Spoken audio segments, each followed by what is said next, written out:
Today on Sports Card Investor, 5 cards from football, baseball, and basketball, 4 of which are going way up, and 1 of which is not so much.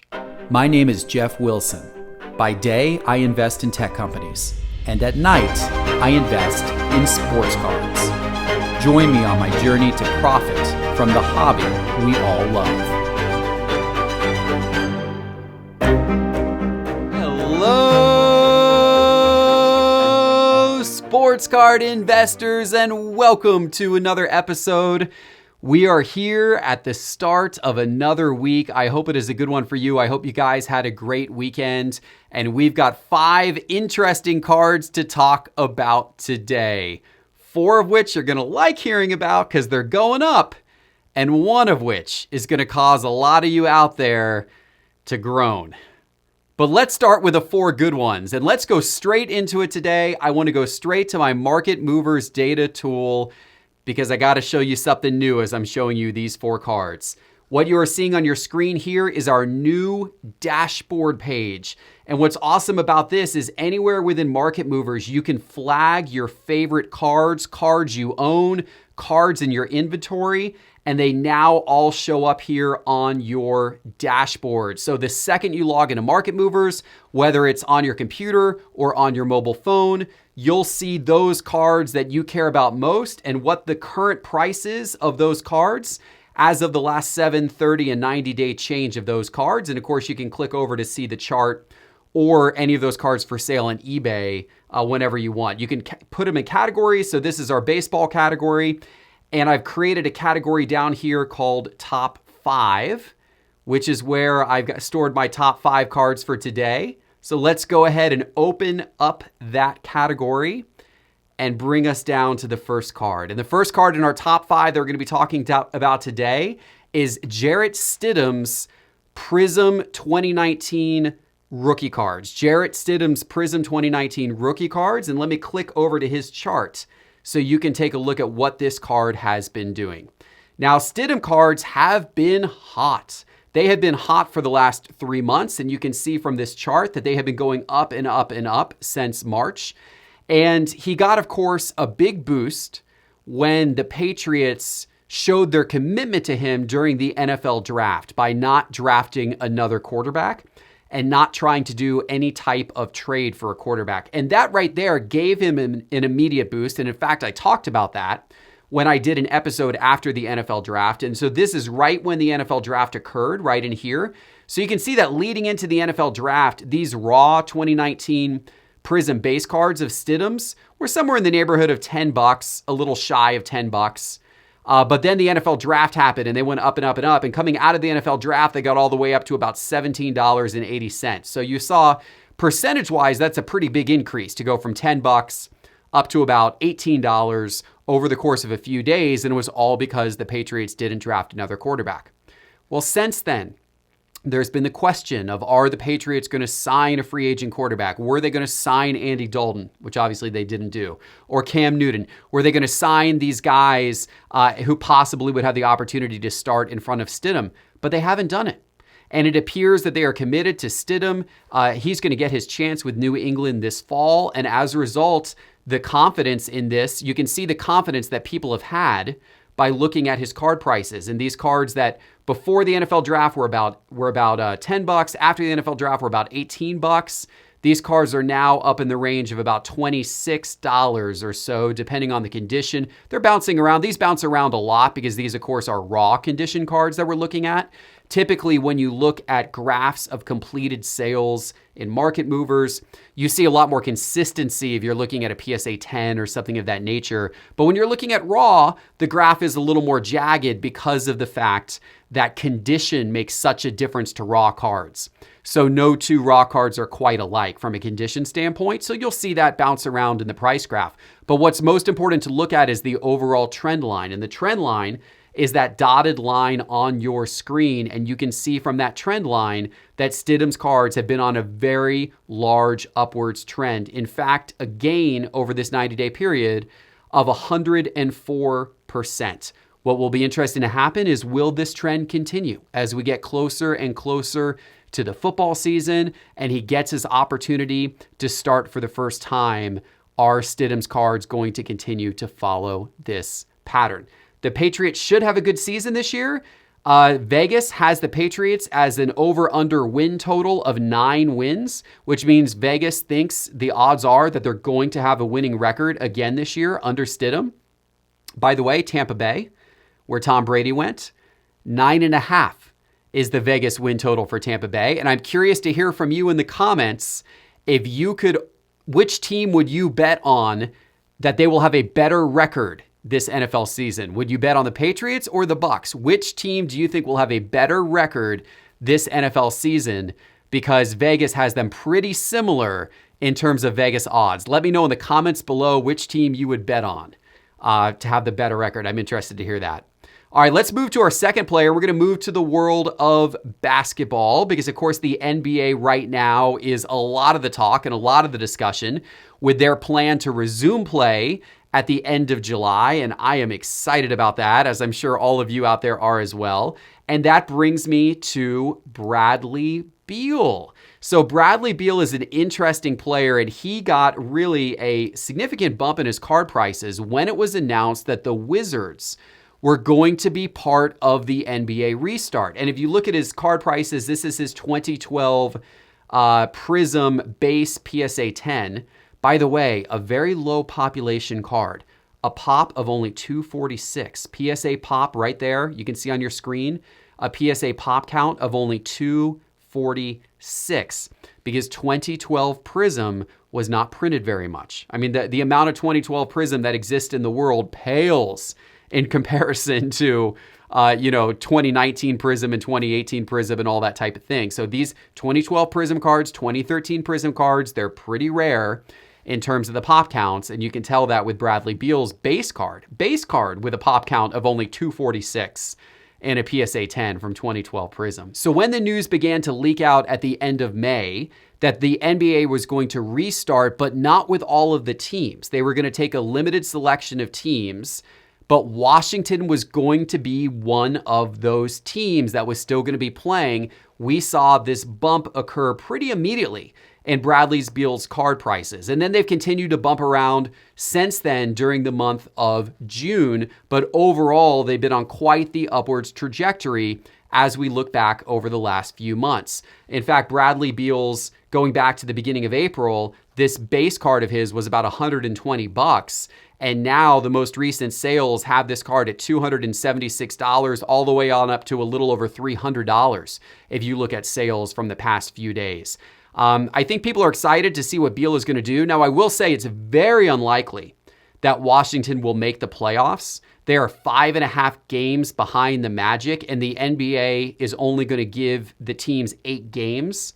So it would almost take a miracle for Washington to be able to last for more than the 8 games and before they get booted before the playoffs. So because they'd have to catch the Magic for that number 8 spot, which they're not likely to do. However, I think people may be excited about the fact that Beal is the second leading scorer in the NBA this year, the second leading scorer, 30.5 points per game behind only James Harden. I think people are excited to see him. And of course, he's had to carry the load for Washington this year. They haven't had John Wall. They've dealt with injuries all year, and Beal has been the guy. So even though it will be a short showcase in Orlando, he will hopefully have an 8-game showcase, and maybe people are now getting excited about his cards for that reason. Or maybe they're excited because maybe he'll get traded this offseason. Who knows?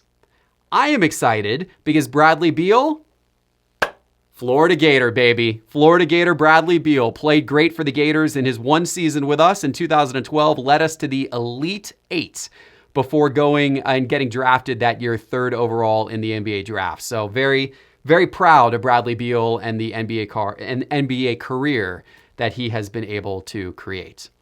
All right, let's take a look at our third player in our top 10. We are going to continue with this sport, our top 5 rather, I should say, top 10. Wow, I'm getting a little ambitious today. We're going to continue with the sport of basketball, and we're going to go to Kawhi Leonard. We're going to look at Kawhi Leonard's 2012 base Prism and PSA 10. He is from that same draft class as Bradley Beal, the same year of Prism cards as Bradley Beal. Kawhi Leonard's card has a higher pop. It is a pop of 862, which is still an extremely low pop in the grand scheme of things. For a base Prism card, are you kidding me? But it's still significantly higher than Bradley Beal's because the card's worth a lot more. So more people are inclined to send that card off and get it graded. And Kawhi Leonard's cards have been on a tear over the last few months. And in particular, over the past week and a half, we've seen these cards continue to escalate as we're getting closer and closer to the resumption of the NBA season. Kawhi Leonard's cards, this card you could have had for as little as $677, $700, $696 going back 3 months ago. And most recently, this card is going for upwards of $2,000. We don't have a $2,000 sale yet, but we're up at $1,949 and $1,875, $1,750. So we are moving towards that $2,000 mark for this Kawhi Leonard card. That's an increase of 177% over the course of the last 90 days. And I think people are excited about the Clippers because if you look again at the Vegas odds of the teams most likely to win the championship, you've got the Lakers and the Bucks as number one. In fact, the Lakers are plus 240, meaning 2.4 to 1. The Bucks are plus 250, meaning 2.5 to 1. But then the Clippers are plus 333, so 3.33 to 1. So they're very close to the Lakers and the Bucks in their odds to win the NBA championship. Then, by the way, there's a huge drop-off. The next most likely team is the Houston Rockets at plus 1,300 or 13 to 1, followed by Boston at plus 2,000 or 20 to 1. So the odds are really long this year that anyone other than the Lakers or the Clippers or the Bucks are going to win the championship. What is interesting is with this format they're going to do in Orlando, is that going to change things? The lack of home court advantage, could that make this year, could it be more possible that we're going to see a big upset this year during the NBA playoffs than prior years? Could it be a good idea to bet on some of the underdogs this year? I don't know. Normally in the NBA, betting on the underdogs does not pay off. But this year, perhaps. I don't know. We'll see. But Kawhi Leonard is hoping that you aren't going to bet on the underdogs. He's hoping that he is one of the 3 favorites with the Clippers and that they'll get the job done this year and win the West and go on and win the NBA championship. All right, let's look at our 4th card. We are staying with basketball for card number 4, and we are going with Victor Oladipo. Victor Oladipo's cards. Look at this trend over the course of the last 3 months. Now, this is his 2013 Prism basketball base card. And I think people are excited that they're going to see some real vintage Oladipo play in the playoffs. And I say vintage because he was injured for over a year. You know, he did come back and he was able to play some before the NBA season paused, but not a whole lot. And his very best game of the year was the game right before the NBA season paused. So people are hoping we're going to see the best of Victor Oladipo when the playoffs start, when the season resumes. And why not? He was an absolutely great player. He had he was drafted 2nd overall back in 2013. His first few years were a little mixed. He dealt with some injuries and that type of thing in there, but he was rising throughout. And then when he was traded to Indiana from Oklahoma City as part of the Paul George deal, he really had a breakout year in his first year with Indiana, 2017, 2018. That year, he made his first All-Star game. He was NBA All-Third Team. He was the most improved player, NBA first All-Defensive Team. So a lot of great play out of him in that 2017, 2018 season. And then in the 2018-2019 season, that January is when he ruptured his quad tendon. And despite that, he was still named a reserve in a reserve role for the All-Star game. But he was out until January 29th of this year, January 29th of 2020. He did not play a single basketball game for just over a year.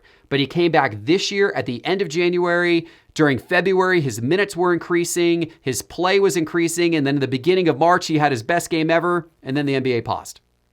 And so I think that's why people are excited about seeing him on the court. And now that the NBA is likely going to be resuming, people are buying his cards up. And this was a card, by the way, that you could have had for $71 or really as low as $65 back in April. And it most recently has been selling for $150 or more. And by the way, as always, these are legitimate sales because we go through the data on market movers and ensure that these are sales from buyers with strong buyer feedback ratings.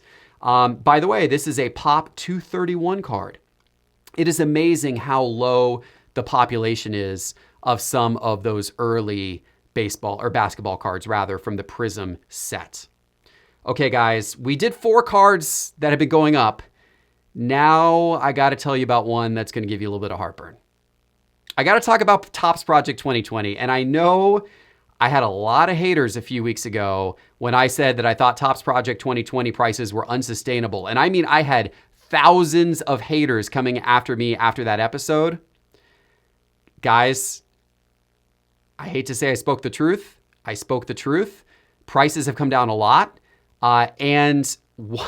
This one is going to be painful to look at because this is, when I said that I didn't think Topps Project 2020 was a good investment at that moment in time, there were several people in my comments who said, you can't go wrong if you buy the cards directly from Topps for $20. There is no way, this is what people said, there is no way you can lose money on those cards if you are buying them from Topps at $20. They said that you could flip them for $30 anytime you want. It's an instant profit. It doesn't matter how big the print runs get. You will not lose money at $20.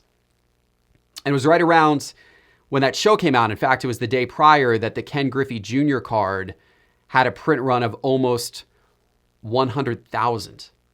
And I said to these people, I said, I unfortunately think you're wrong.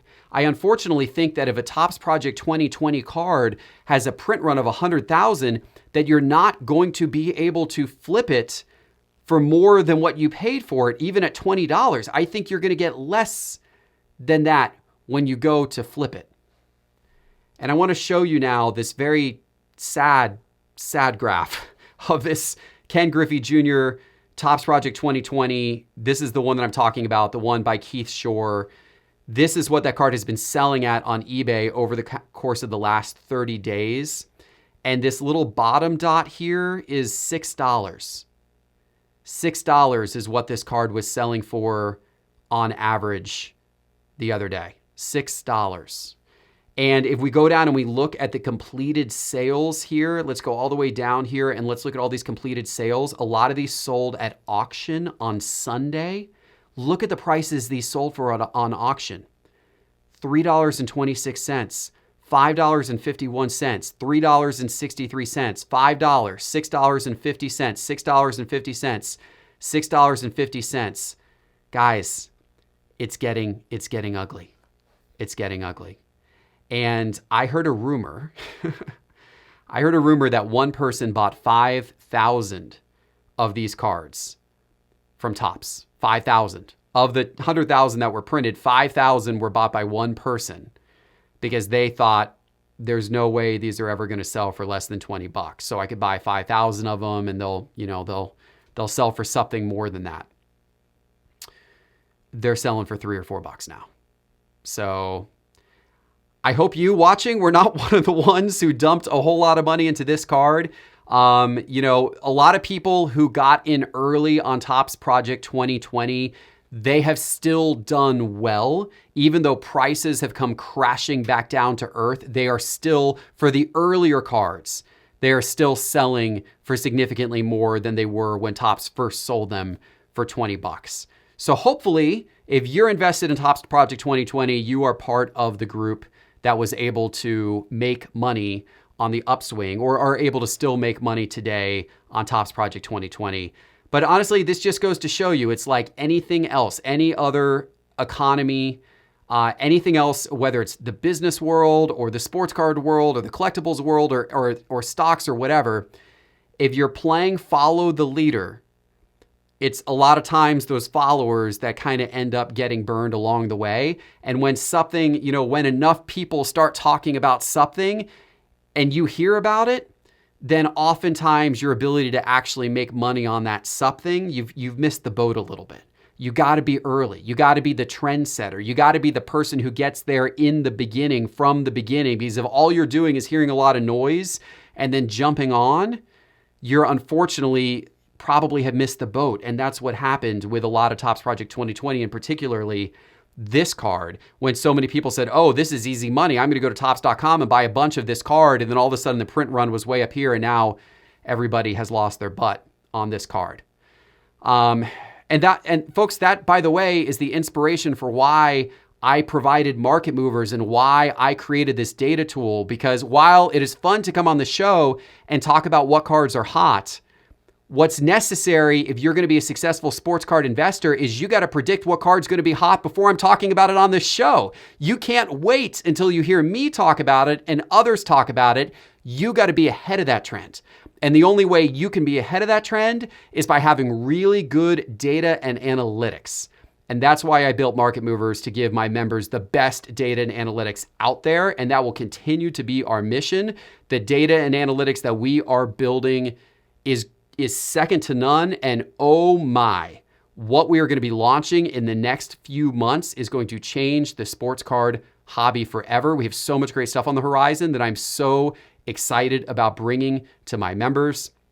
And by the way, this is just a little bit of it. Inventory management, inventory and collection management is coming to Market Movers in the next week. So that's going to be a major feature release. I'm excited to launch that and share that with my members at all. If you would like to find out more about Market Movers, you can do so by going to my website, sportscardinvestor.com, and clicking on the Market Movers link. I would love to have you as a subscriber and help you get an edge on the marketplace by subscribing to Market Movers. All right, everybody, that's my top 5 for today. I hope you enjoyed. Have a great rest of your week. Please subscribe if you have not yet to my channel on YouTube. Click the little bell icon to be notified of new episodes. Subscribe to my podcast as well. And I will see you back in a couple of days with my next episode. Take care.